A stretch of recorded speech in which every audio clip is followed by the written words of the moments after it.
전국 보건의료 산업 노동조합이 이틀 뒤인 오는 13일 역대 최대 규모의 총파업을 예고했습니다.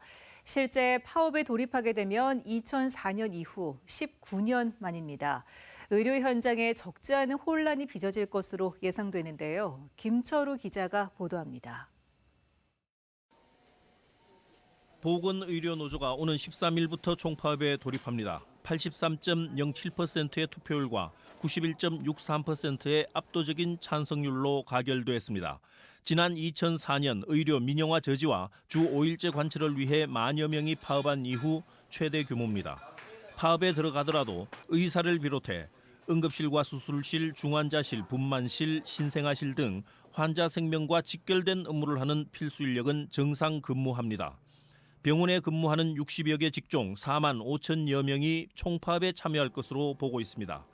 노조는 간호간병 통합 서비스 전면 확대, 간호사 1인당 환자 5명 관리를 통한 환자관리 제도화, 불법 의료행위 근절을 위한 의사인력 확충을 내세우고 있습니다. 필수 의료 서비스를 위한 공공의료 기능 확충과 코로나19 전담병원 지원 확대 등을 요구하고 있습니다. 노조의 요구 가운데 의대 정원 확대에는 의사들이 반발하는 움직임을 보이고 있습니다.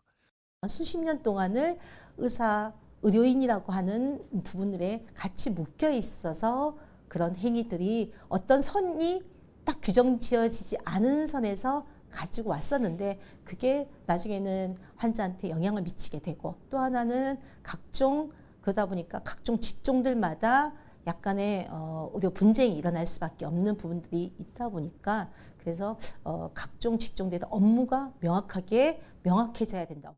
대구 경북에서는 영남대 의료원을 비롯해 6개 의료기관이 참여할 전망입니다.